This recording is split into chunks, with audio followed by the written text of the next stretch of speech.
This is SpaceTime, Series 21, Episode 63. Coming up on SpaceTime. No firewalls around black holes. The first successful test of general relativity near a supermassive black hole. And thousands watch in awe as a meteor streaks across the east coast of Australia. All that and more coming up on SpaceTime. Welcome to SpaceTime with Stuart Gary.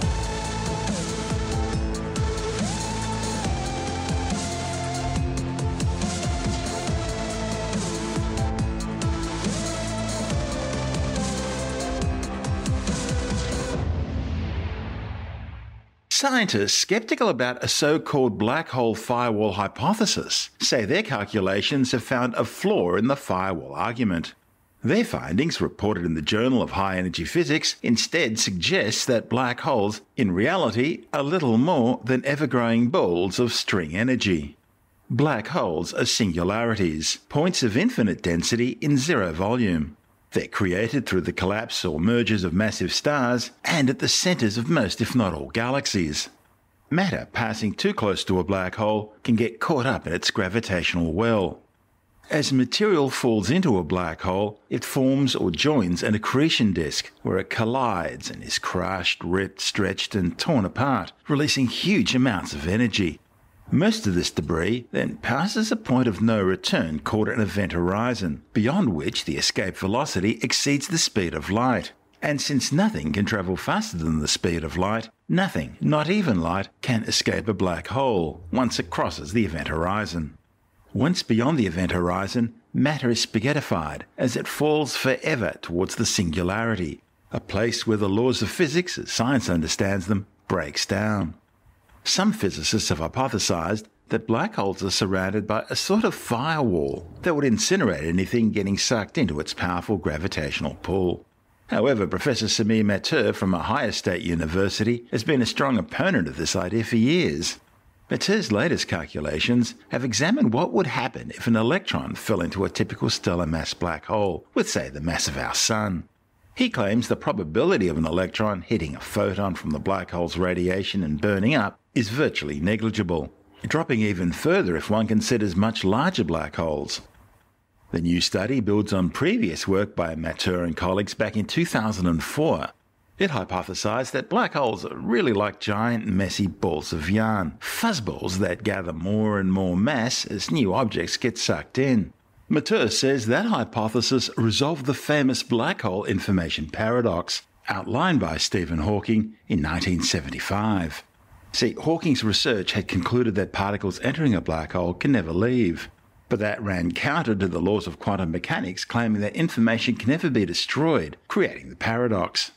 Hawking eventually came up with the idea of Hawking radiation, allowing black holes to evaporate back into the universe, returning information to the universe through the creation of virtual quantum particle pairs right on the event horizon. The firewall argument emerged in 2012 when four physicists from the University of California, Santa Barbara argued that any object like a fuzzball would have to be surrounded by a ring of fire that would burn any object before it could reach the fuzzball surface. Meteor says he's found a flaw in the firewall argument. Black holes are invisible, but scientists can establish their mass by observing how they affect the space around them. Meteor and colleagues use string theory.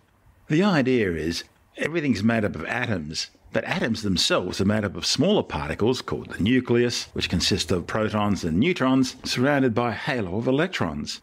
And the protons and neutrons themselves are made up of even smaller particles, elemental particles, called quarks. One of the key tenets of string theory is that these subatomic particles are themselves made up of even smaller components, consisting of string-like cubes of energy vibrating at different frequencies, depending on whether it's a photon, an electron, a quark, or whatever.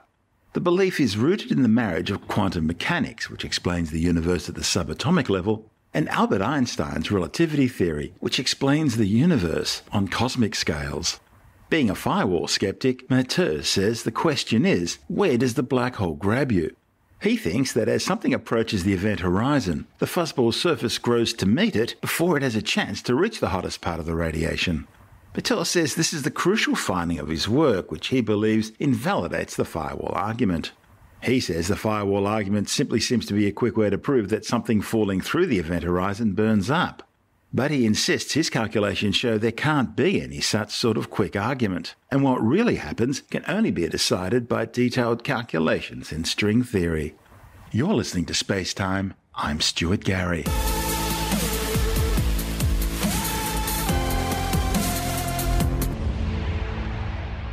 There's an old saying in physics, it never pays to bet against Albert Einstein. And that's been proven right yet again, with observations of stars orbiting the supermassive black hole at the centre of the Milky Way galaxy, confirming Professor Einstein's general theory of relativity. Observations made with the European Southern Observatory's Very Large Telescope, the VLT in Chile, have for the first time revealed the effects predicted by Dr. Einstein's general relativity on the motion of a star passing through the extreme gravitational field generated by a supermassive black hole. The new findings are the culmination of a 26-year-long study. Obscured by thick clouds of absorbing gas and dust, the closest supermassive black hole to Earth, known as Sagittarius A star, lies some 26,000 light-years away at the centre of our Milky Way galaxy. This gravitational monster, which has a mass of 4.3 million times that of the Sun, is surrounded by a group of stars orbiting around it at high speed.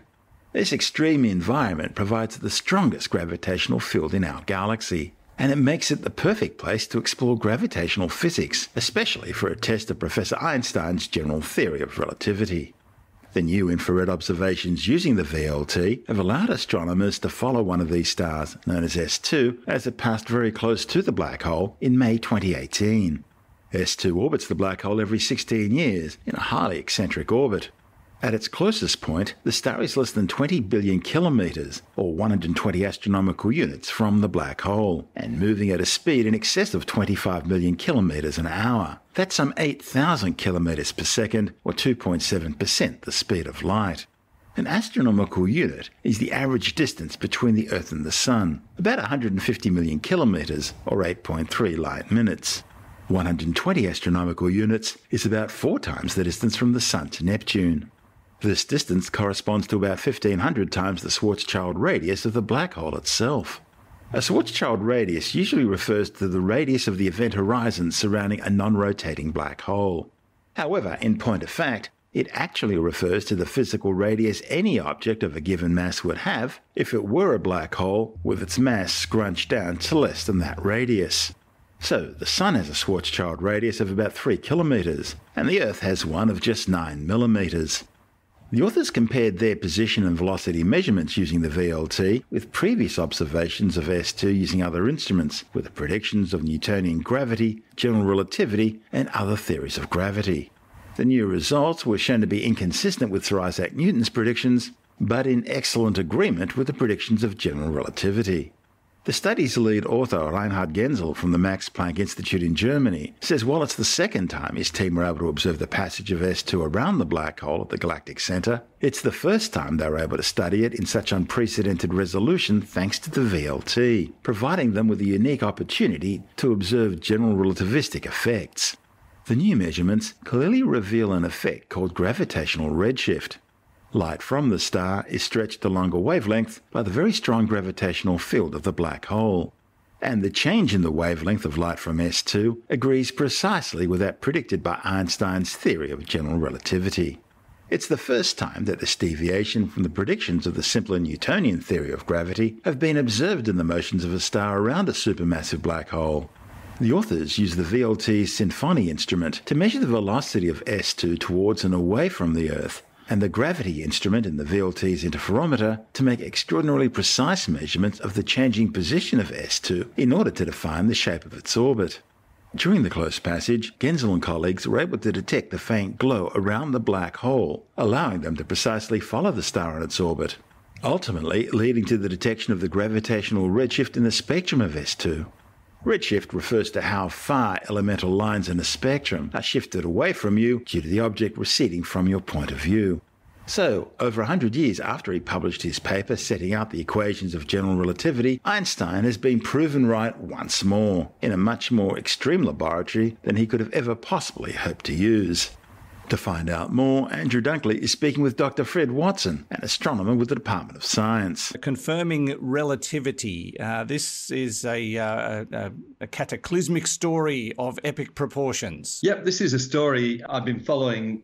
Well, actually, for a large proportion of the time that it's been running. This is a study that's been going for 26 years. I only caught up with it a decade or so ago, so I'm a relative newcomer to the problem. But it's work that's led by a German scientist whose name is Reinhard Genzel. And Reinhard works for the Max Planck Institute for Extraterrestrial Physics in Garching in Germany, which is actually a suburb of Munich. So what he and his team have been doing for the last 26 years is observing a group of stars which are in orbit around the supermassive black hole at the middle of our galaxy. So it's pretty extreme work that he's doing. Now, one of the issues that confronts you immediately when you start tackling work like this is that in optical telescopes that use visible light, those stars are invisible because the direction to the center of our galaxy is blocked by clouds of dust. There's dust clouds in the spiral arms that are between ourselves and the galaxy. And that's why we look at the night sky. The center of our galaxy is in the constellation of Sagittarius, which passes overhead from our latitudes here in Australia. And when you look at the Milky Way in that region, it's very wide because you're seeing the kind of bulge of our galaxy, which is the fat bit in the middle. But the view to the center itself, even though there are star clouds there, the star clouds of Sagittarius are glorious on a winter's night, you are still finding the view blocked by dust, so you don't see all the way to the galactic center. This harks back to work I did actually in believe this or not, the 1970s. I worked with a scientist at the Royal Observatory in Edinburgh, and we were looking for stars which were sort of circulating around the galactic center, but nowhere near as close to the middle as Genzel stars are. So what do to penetrate this dust? They use infrared.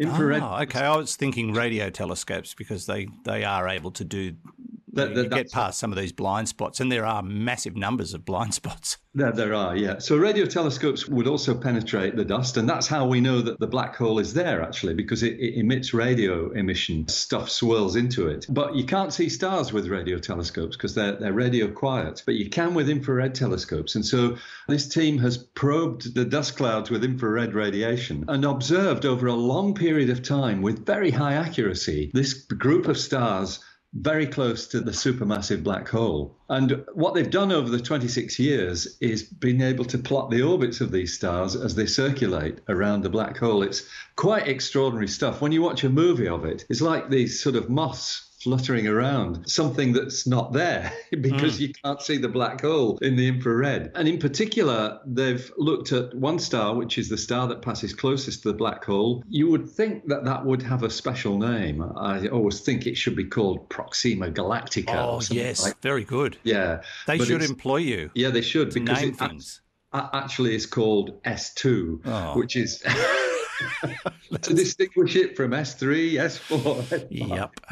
And, I'm hazarding a guess here, Andrew, but I wonder if the S might stand for star. Well, it could. So star number 2. Star number 2 comes within 20 billion kilometers of the black hole itself. And that's pretty close. I mean, remember in our solar system, Pluto is about 6 billion kilometers from the sun. So 20 billion kilometers is not much bigger than the size of the solar system. It's a very, very close approach. That is tight, isn't it? It's very tight, but that's the crucial aspect of this story. But because this thing's in orbit, it doesn't get sucked in by the black hole. It just carries on whizzing around it, passing within 20 billion kilometers. I think every 16 years, if my recollection is correct, that it's got a period of rotation of 16 years. So that's fantastic stuff. And these observations are stunning, but they also allow us to test general relativity, the Einstein theory of gravity. Why do we want to test that? Because we test it all the time. And the answer is because we're looking for something to go wrong with it. We're looking for a place where it doesn't work. We're looking for dints in the theory. Exactly. And reasons to prove Einstein wrong. And I don't think we have yet, have we? No, we haven't. In fact, it's come through every test with flying colours. But why do we want to prove him wrong? Because we want to find new physics. We believe that the theory of relativity is not the end of the story. And there are certain things within it that we don't understand, especially when it related to quantum mechanics, which is the other fundamental theory of physics, the one that deals with the very small. General relativity tends to deal with the very large. And the two are kind of more or less incompatible. So there's something wrong somewhere. And that's why we're always probing these theories to try and find flaws in them that would open up possibilities of there being new physics. And new physics is really interesting because it could include higher dimensions and all of that sort of thing. So that's why people are interested in testing general relativity. How do you do it with a star that passes close to a black hole? Well, the thing is that the space around the black hole is very highly distorted by the gravitational attraction of the black hole itself. So you've got this star that's passing through distorted space. It behaves accordingly because of that. And the crucial thing is that if relativity was not working and it was just Newtonian dynamics, the theory would all fall over. The star, you wouldn't understand why the star was behaving like it does in this extreme gravitational field. So the fact that it behaves exactly as relativity predicts, by behaving, I'm now talking about the speed it reaches as it goes past the black hole and things of that sort. That, once again, as I said, demonstrates that so far we haven't found any cracks in general relativity, which is, on the one hand, annoying, and on the other hand, a major triumph for Einstein himself. Yes, indeed, yeah. And as I keep saying, he was just a man way ahead of his time. I mean, what intellect to come up with something that all these years later still cannot be proven wrong. Yeah, that's right. Yes, it's really remarkable stuff. Eventually, I'm sure there will be something that will open up that will reveal that, yes, that's something we don't understand, and we've got to think of ways of testing it. Wouldn't be dark energy, would it?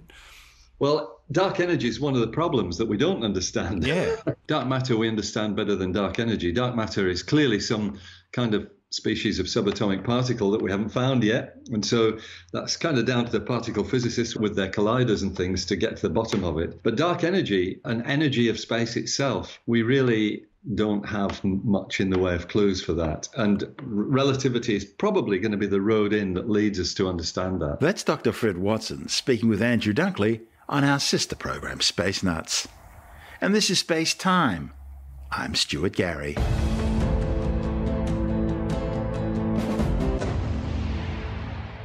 The east coast of New South Wales has witnessed a spectacular celestial show with a fireball streaking across the evening sky. The meteor was seen as far north as the Queensland Gold Coast, right along the New South Wales coastline, and as far south as Gippsland in eastern Victoria. The meteor was witnessed by thousands of people. Dashcam videos showed the bluish-green fireball light up the darkened skies from the east, apparently breaking apart as it travelled. Its apparent brightness suggests that this meteor could have been something between 30 and 70 centimetres wide, and its blue-green tail suggests the meteor had an iron composition. And iron meteors, if they're large enough, can survive atmospheric entry, making it all the way to the ground where they become meteorites. It's unlikely that this meteor was part of the current Perseids meteor shower, which is peaking this weekend. Perseids have a radiant which from somewhere like Sydney would be well to the northern horizon, with best viewing occurring between midnight and dawn. This meteor was seen at 6:30 in the evening. Scientists are urging anyone with video of the meteor to upload the file to the Fireballs in the Sky app. That will help astronomers pinpoint its trajectory across the sky and where it may have come down. This latest event follows last week's report of a big green fireball in North Queensland skies, seen by people in areas as far afield as Mackay, Townsville and Cairns. You're listening to Space Time. I'm Stuart Gary.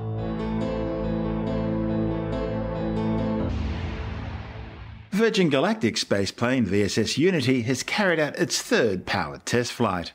The rocket-powered spacecraft was launched from the runway of the Mojave Spaceport near Los Angeles by its White Knight 2 mothership, the VMS Eve, climbing to an altitude of 14,000 metres or 46,500 feet. Unity was then released from the White Knight 2, igniting its hybrid rocket engine for a 42-second burn, which accelerated the spaceplane to a speed of Mach 2.47, almost 2.5 times the speed of sound. It climbed to an apogee of 52,000 metres or 170,800 feet. It then returned to the planet's surface, gliding to a smooth runway landing back at the Mojave Spaceport just an hour and 15 minutes after it had taken off. This flight was designed to gather more details about the environmental conditions inside Unity's cabin. Unity completed its first test flight back in April, 4 years after Unity's predecessor, the VSS Enterprise, broke apart in midair, killing one of its test pilots. That failure was eventually traced back to the premature unlocking and deployment of the tailboom feathering system during the ascent phase of the flight. See, the feathering system's designed to slow down the spacecraft during its return flight to the Earth. Virgin Galactic's plan is to eventually fly tourists to an altitude of 100 kilometres, the internationally recognised official start of space, where passengers will experience around 5 minutes of microgravity and spectacular views of the planet below before returning to Earth. Virgin Galactic head Richard Branson says the first space tourists could be flying by the end of the year. I'm Stuart Gary. This is SpaceTime.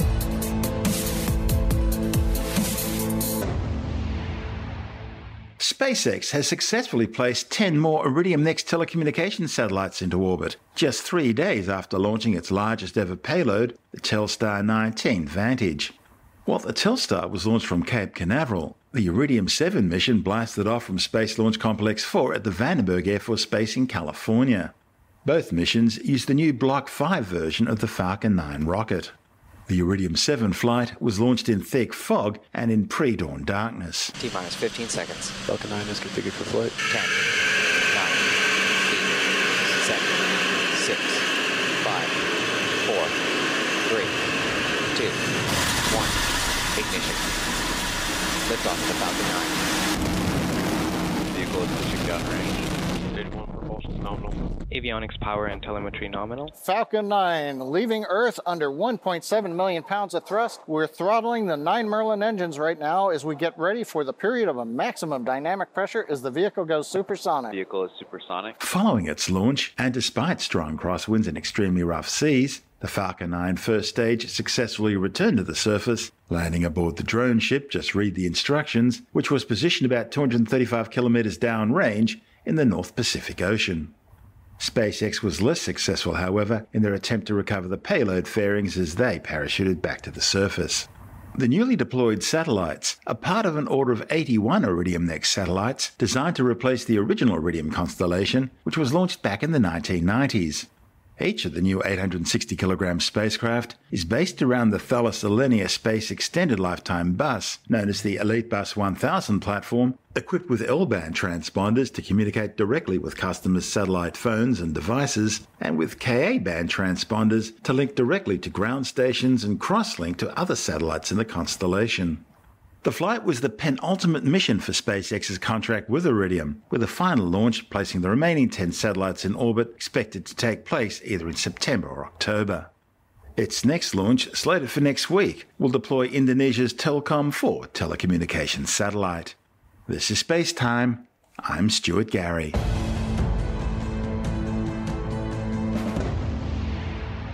And time now to take another brief look at some of the other stories making news in science this week with a science report. Scientists have developed a new type of anti-cancer drugs that put cancer cells into a permanent sleep.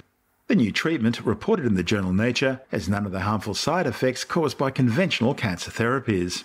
The new class of drugs could provide an exciting alternative for people with cancer and has already shown great promise in halting cancer progressions in models of blood and liver cancers, as well as in delaying cancer relapse. New research by the Australian National University has found agreements to protect the critically endangered swift parrot in Tasmania have been repeatedly broken, leaving the species at high risk of extinction. Scientists have found that despite legislation, logging has continued in known and protected breeding habitats for the birds. Researchers say a lack of political will by government to enforce the law and prosecute offenders means the plight of the swift parrot has now worsened. The ongoing illegal logging operations directly contravene Forestry Tasmania's claims to maintain the integrity of the parrot's breeding habitats. Scientists estimate the numbers of swift parrots now left in existence to be as low as 1,000 to 2,000 individual birds. The highly endangered birds need flowering Tasmanian black and blue gums for food, as well as trees over 150 years old to provide suitable hollows for nesting. However, due to policy and management failures, logging of breeding habitats continues to be approved despite expert advice and scientific evidence that demonstrates the cessation of logging of breeding habitats is urgently required. the problems being exacerbated by a combination of crooked politicians, corrupt bureaucrats, and unscrupulous loggers. The first systematic analysis of marine wilderness around the planet has found that just 13% of the world's oceans can still be classified as wilderness. The remaining wilderness areas are scattered across the globe, with the largest areas found in the Arctic and Antarctic and around remote Pacific islands, while in coastal regions there's virtually no wilderness left at all. The findings, reported in the journal Current Biology, highlights just how much of an impact humans have had on the 70% of the planet's surface which is underwater. A new study has confirmed what most animal lovers already know, namely that dogs show empathy if their owners are feeling sad or in distress, and will also try to help rescue them. The findings, reported in the journal Learning and Behaviour, are based on tests of 34 dogs, in which the owners either gave distress cries or just hummed to themselves while sitting behind a closed see-through door. The authors found that dogs hearing distress calls were far more likely to open the door compared to dogs who just heard someone humming. And if their owner was crying, the door would open much faster. Interestingly, based on their physiological and behavioural responses, the dogs who opened the doors were in fact much less stressed than what they were during baseline measurements, indicating that they would suppress their own distress so they could jump into action quicker. The study therefore provides clear evidence that dogs not only feel empathy towards their owners, but in some cases also act on this empathy. This happens especially when they are able to suppress their own feelings of distress and instead can focus on the human they're trying to help. No wonder dogs are considered man's best friend. Skepticon 2018 will be held in Sydney, Australia on the 13th and 14th of October. Aran Segev, President of Australian Skeptics, is a regular contributor to the SpaceTime program, and he joins us now to provide a skeptic's guide to Skepticon 2018. Skepticism is about evaluating the evidence for things and forming opinions based on the available evidence. Most of the time, the evidence would be scientific, but it doesn't have to be. There are other ways of assessing evidence. So Australian skeptics have a goal of encouraging society at large to be more rational and more evidence-based. And that means that we are generally, as a group, as a movement, attracted to science, attracted to the kind of things that scientists are attracted to. What do skeptics talk about when they get together? Tell me about this conference. Oh, well, we just sit around doubting things, of course. So we tend to have varied set of interests. Different people will be interested in different things. And our conventions reflect that. But we also have a varied set of speakers from journalists such as Carrie Poppy. She's an American journalist who researches the paranormal very often. She has a podcast with her friend Ross Bolcher. It's called Oh No, Ross and Carrie. And they go and investigate for themselves various things, like they've actually joined the activities of Scientology in order to have an inside look. But they look at all kinds of various forms of paranormal and pseudoscientific activities, and then they report on them. As they say, we do it so you don't have to. We have Dr. Pamela Gay, who is an astronomer and podcaster. I'm sure many of your listeners would know about her. She is, amongst other things, the part of the team that does Astronomy Cast, together with Fraser Kane from Universe Today, an educational podcast about astronomy that's been running for more than 10 years now. So she will come and speak to us. We have Yvette D'Entremont, dubbed the Sci Babe. The Sci Babe, is she sort of the skeptic's version of the food babe? Well, yeah, that's how she started, by debunking the atrociously inaccurate claims of the food babe, and it became more of just a general promotion of science and debunking kind of activity, and that's what she does now. For those people who don't know the food babe, her famous line is, "I'm in an aircraft and there's only 20% oxygen here." Exactly. She was very worried about the 80% nitrogen that those evil big airline put into the planes. So obviously there's a lot of fodder there for somebody like Yvette, but Yvette does a lot of other things now, all in the promotion of science, and she's very good and sometimes controversial, which is not a bad thing. We have a panel about medicine headed by Dr. Brad Mackay. Brad is a GP. He was on Embarrassing Bodies Down Under, and he's also a member of the Australian Skeptics Committee. Dr. Sue Knight, the philosopher who is the author of the current curriculum of the ethics program in New South Wales, which is, of course, the placement, we might call it, for the religious education that's still available to students in New South Wales schools. The interesting thing about this program, the ethics program, is that it teaches children to ask questions and to form views in an informed manner. So it is not about any specific opinions. It is about how you think. And that is particularly important to skeptics because that is exactly what we try to do. We try to make society think better. We don't try to tell society what to think. Now, tell me about the conference itself. So it's 2 days of speakers and socializing and a lot of fun. It is on the 13th and 14th of October in Chatswood in New South Wales, in Sydney. We have a venue called the Concourse. Not only is the venue itself really fantastic, but there's a lot of places to eat around and have fun. There's hotels. It's only $280 for the 2 days and the concession tickets as well. And it's amazing fun. I invite anybody who is interested in science or critical thinking or just knowledge in general to join us. I think they will have an amazing time. And how do they get tickets? They go to convention.skeptics.com.au or to skepticon.com.au. That's Aran Segev, President of Australian Skeptics. You're listening to SpaceTime. I'm Stuart Gary, and that's the show for now. SpaceTime is brought to you in collaboration with Australian Sky and Telescope magazine, your window on the universe. You've been listening to SpaceTime with Stuart Gary. This has been another quality podcast production from Bytes.com.